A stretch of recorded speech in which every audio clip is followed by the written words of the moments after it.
2 సంవత్సరాలు పూర్తి చేసుకున్న సంబరాలను మనం జరుపుకోబోతున్నాం.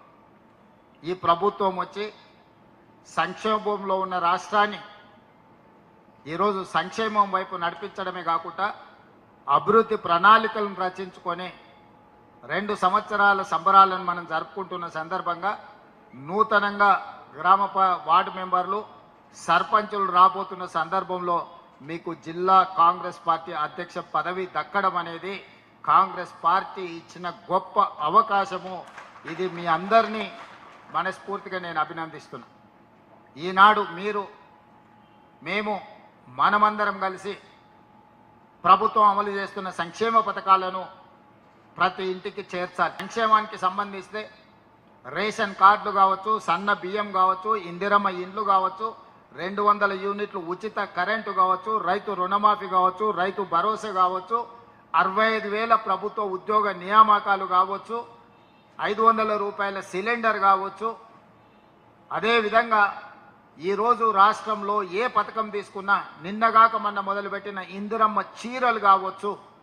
ఇందిరమ్మ చీరలకు సంబంధించి మన ఓ అక్క నాకు ఒక మంచి మాట చెప్పింది. అందులో చాలా లాజిక్ నాకు కనిపించింది.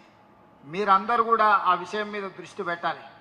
ఆనాడు కేసీఆర్ ఉన్నప్పుడు బతుకమ్మ చీరలు ఇస్తే ఏ అక్కకు చీరిస్తే ఆ అక్క బండబూతులు తిట్టేది కేసీఆర్ను, కేసీఆర్ కుటుంబాన్ని.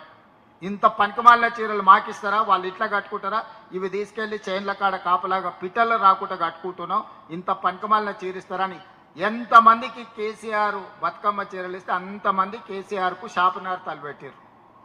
ఇప్పుడు మనం ఇందిరమ్మ చీరలు ఇచ్చినాం. 90% పైగా చీరలు అందినే, 10% రాలేదు. వచ్చిన వాళ్ళంతా సంతోషంగా ఉన్నారు, ఇంటికాడ పోయి చీర కట్టుకొని పండుగ చేసుకున్నారు. రానోళ్ళు మనల్ని తిడుతురు. అయ్యా ఏమైంది అయ్యా రేవంత్ రెడ్డికి నాకు చీర ఇస్తే ఎంత తక్కువైతుండేనా, సారే గా అక్కలకే ఆ చెల్లెళ్ళకే పెడతాడా, చీర పెడితే మేము కూడా సారె పండుగ చేసుకుంటాం కదా, మాకెందుకు ఇవ్వలేదు అని చెప్పి ఆనాడు వచ్చిన వాళ్ళందరూ కేసీఆర్ను తిడితే ఈనాడు రానోళ్ళందరూ మనల్ని తిడుతురు.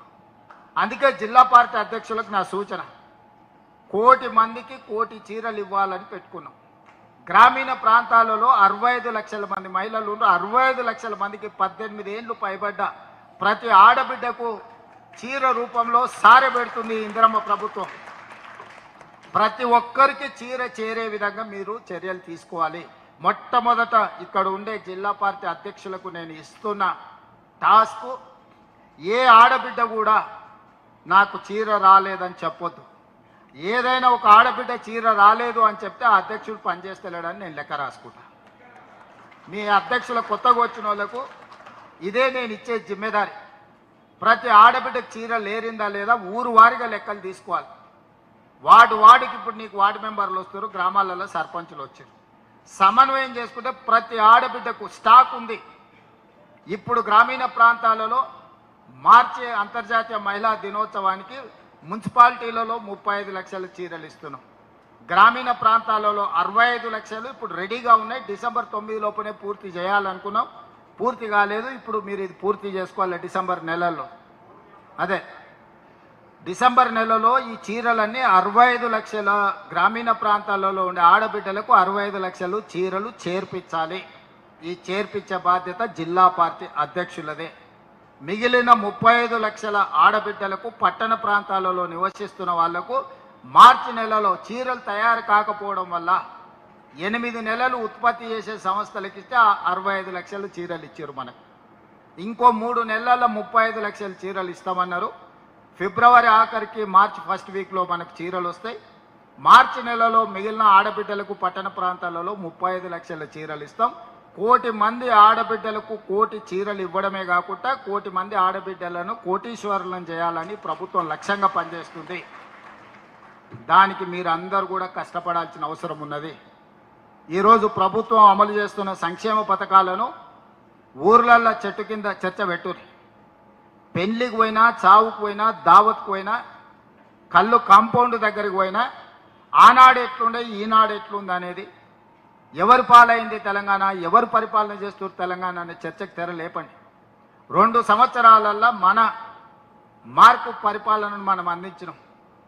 మనకు అప్పజెప్పిన ఆయనకు 2014 నాడు అప్పజెప్పినప్పుడు 16,000 కోట్ల రూపాయల మిగులు బడ్జెట్తో మనం అప్పజెప్పినాం.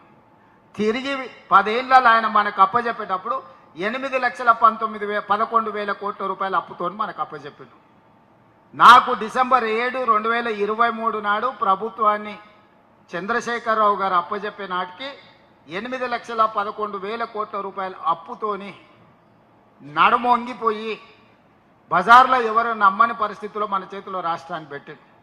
ఒక సంక్షోభానికి లోనైన రాష్ట్రాన్ని మన చేతిలో పెడితే సంక్షోభ రాష్ట్రాన్ని సరిదిద్దుకుంటూ సంక్షేమ పథకాలను ఆనాడు ఉన్నట్టువే కాకుండా ఈనాడు కొత్తగా మనము 6 గ్యారంటీల రూపంలో ఇచ్చిన పథకాలను కూడా అమలు చేసుకుంటూ 65,000 ప్రభుత్వ ఉద్యోగ ఖాళీలను మొదటి సంవత్సరంలోనే భర్తీ చేసి అన్ని రకాలుగా సంక్షేమ పథకాలను అమలు చేసుకుంటూ మన 6 గ్యారంటీలను అమలు చేసుకుంటూ ఈరోజు ముందుకు నడిపిస్తున్నాం. ఈ క్రమంలో 2 సంవత్సరాలు మనం పూర్తి చేసుకున్న సందర్భం వచ్చింది. సంబరాలను జరుపుకుంటున్నాము. ఉన్న ప్రభుత్వాన్ని నడపడమే కాదు, 2034కి $1 ట్రిలియన్ ఎకానమీగా తెలంగాణ రాష్ట్రాన్ని అభివృద్ధి చేయాలని ఈరోజు ప్రణాళికలు చేసుకున్నాం. డిసెంబర్ 1 నుంచి డిసెంబర్ 13 వరకు కార్యాచరణ తీసుకొని మనం తిరుగుతున్నాం. నిన్న ఉమ్మడి మహబూబ్ నగర్ జిల్లాకి వెళ్ళినాం, ఈరోజు ఖమ్మం జిల్లాకి వెళ్తున్నాం. ఇట్లా 6 ఉమ్మడి జిల్లాలకు 6 తారీఖు వరకు వివిధ జిల్లాలకు ఒక్కొక్క జిల్లాకు ఒక్కొక్క రోజు సమయాన్ని ఇచ్చి ఈ అభివృద్ధి కార్యక్రమాలను సంక్షేమ కార్యక్రమాలను ప్రజలకు వివరించడానికి 2 సంవత్సరాల సంబరాలను జిల్లాలలో జరుపుకోవడానికి కార్యాచరణ తీసుకున్నాం. 7 తారీఖు నాడు తెలంగాణ ఉద్యమానికి వేదికైన తెలంగాణ ఉద్యమానికి ఊపిరి ఇచ్చిన ఉస్మానియా యూనివర్సిటీకి 7 తారీఖు నాడు మనం వెళ్తున్నాం. ఆ యూనివర్సిటీ 100 సంవత్సరాల పైగా చరిత్ర ఉన్న యూనివర్సిటీ. గొప్ప గొప్ప మేధావులను పివి నరసింహారావు గారి నుంచి మొదలు పెడితే జైపాల్ రెడ్డి గారి వరకు, కేశవరావు గారి వరకు ఉద్దండులను అందించిన ఉస్మానియా యూనివర్సిటీని చంద్రశేఖరరావు గారు కాలగర్భంలో కప్పేయాలని చూసిండు. అందుకే నేను ఎవరు వెళ్ళని ఉస్మానియా యూనివర్సిటీకి నేను వెళ్ళినా ఆ రోజు చెప్పొచ్చిన ఎంత ఖర్చైనా అంతర్జాతీయ స్థాయి ప్రమాణాలతో ఉస్మానియా యూనివర్సిటీని అభివృద్ధి చేస్తామని 7 తారీఖు నాడు ఉస్మానియా యూనివర్సిటీకి వెళ్ళి ఆర్ట్స్ కాలేజ్ ముందే సభ పెట్టి ఆ యూనివర్సిటీ అభివృద్ధికి అవసరమైన నిధులను మంజూరు చేసి వాటన్నిటిని కూడా అభివృద్ధి పదం వైపు నడిపించడానికి ప్రణాళిక తీసుకున్నాం. 8, 9 భారత్ ఫ్యూచర్ సిటీలో తెలంగాణ రైజింగ్ గ్లోబల్ సమ్మిట్ను పెట్టుకున్నాం. 8 తారీఖు రోజు 1 గంటకు సంబరాలు ప్రారంభమై మనం మొదటి రోజు మొత్తం సంక్షేమ పథకాలు ఏ విధంగా అమలు చేసినాం, 2 సంవత్సరాల పరిపాలన ఏ విధంగా జరిగిందో చర్చలు పెట్టి సాయంత్రానికి తెలంగాణ సాంస్కృతిక ఉత్సవాలను జరుపుకుంటాం. 8 తారీఖు రోజు ముఖ్యమైన నాయకులందరినీ కూడా కార్యక్రమానికి ప్రభుత్వ పరంగా ఆహ్వానించడం జరుగుతుంది. 9వ తారీఖు రోజు మనం ఏవైతే పాలసీస్ తీసుకొచ్చినామో education policy, employment policy, tourism policy, health policy, అదేవిధంగా IT and industries policy, energy policy, ఇట్లాంటి ఏవేవైతే పాలసీలు మనము అంతకుముందు లేవు, నూతనంగా మనము ఒక ట్రాన్స్పరెంట్ పాలసీస్ తీసుకొచ్చి అర్హత ఉన్న ప్రతి వాడికి అవకాశం ఇవ్వాలనేది ఒక విజన్ డాక్యుమెంట్ను మనం చేసుకున్న ఈ విజన్ డాక్యుమెంట్లో ప్రపంచ స్థాయి మేధావులు ఉన్నారు. బ్రిటిష్ ప్రెసిడెంట్గా, ప్రైమ్ మినిస్టర్గా పనిచేసిన టోనీ బ్లేయర్ నుంచి అభిజిత్ బెనర్జీ వరకు, సంతను నారాయణ్, అజయ్ బంగా, సత్య నాదెల్లా, ప్రేమ్జీ వత్సవ్ లాంటి మేధావులు వీళ్ళందరూ కూడా తెలంగాణ రాష్ట్ర అభివృద్ధి కోసం ప్రణాళికలు ఏ విధంగా రచించాలనో international experts, Raghuram Rajan former RBI governor నుంచి మొదలు పెడితే చాలామంది మేధావులు మనకందరికీ మన పాలసీ డాక్యుమెంట్లో ఇన్పుట్ ఇచ్చి ఇందులో సభ్యులుగా పనిచేస్తున్నారు. దీని coordination international school of business ISB, అదేవిధంగా నీతి ఆయోగ్ గవర్నమెంట్ ఆఫ్ ఇండియాకి సంబంధించిన వాళ్ళు కూడా ఇందులో భాగస్వాములు. దీంట్లో మంత్రులతో పాటు అన్ని విషయాలలో నిష్ణాతులందరూ కూడా ఇందులో ఉండి విజన్ 2047కి తెలంగాణ రైజింగ్ 2047 అనే ఒక పాలసీ డాక్యుమెంటును 2034కు $1 ట్రిలియన్ ఎకానమీని ఏ విధంగా మనం చేరుకోవాలి, 2047కు $3 ట్రిలియన్ ఎకానమీగా ఎలా చేరుకోవాలని ఒక ప్రణాళిక చేసుకున్నాం. అందులో 1-2 అంశాలు మీతో చర్చిస్తాను. మీకు అందరికీ తెలుసు, రాజశేఖర రెడ్డి గారు ముఖ్యమంత్రి ఉన్నప్పుడు, సోనియా గాంధీ గారు యూపీఏ చైర్పర్సన్గా ఉన్నప్పుడు అంతర్జాతీయ ఎయిర్పోర్ట్ ఔటర్ రింగ్ రోడ్ మనం నిర్మించుకున్నాం. ఔటర్ రింగ్ రోడ్డు 160 కిలోమీటర్లు ఉంది. ఈ ఔటర్ రింగ్ రోడ్డు లోపల ఉన్న మొత్తాన్ని కోర్ అర్బన్ రీజన్ ఎకానమీగా మనం అనుకున్నాం. ఈ కోర్ అర్బన్లో ఈరోజు ఇండస్ట్రీస్ ఉన్నాయి. మూసి కలుషితం ఉన్నది, మెట్రో రైలు విస్తరణ జరగలేదు, ఫ్లైఓవర్లు కట్టలేదు, ఎలివేటెడ్ కారిడార్లు కట్టలేదు. ఇట్లా రకరకాల సమస్యలను అన్నిటిని కూడా మనం దృష్టిలో పెట్టుకొని ఈ ఏరియాను మొత్తము మనం క్యూర్ చేయాలనుకుంటున్నాం. కోర్ అర్బన్ రీజన్ ఎకానమీ అంటే క్యూర్, CURE. క్యూర్ అంటే దీన్ని ప్రక్షాళన చేసి బాగు చేయాలనుకుంటున్నాము. ఇది సర్వీస్ సెక్టర్. ఇక్కడ మొత్తం సేవలకు సంబంధించిన ప్రణాళికలు రచించి ఇండస్ట్రీస్ అన్నిటిని కూడా బయటకు షిఫ్ట్ చేస్తాం.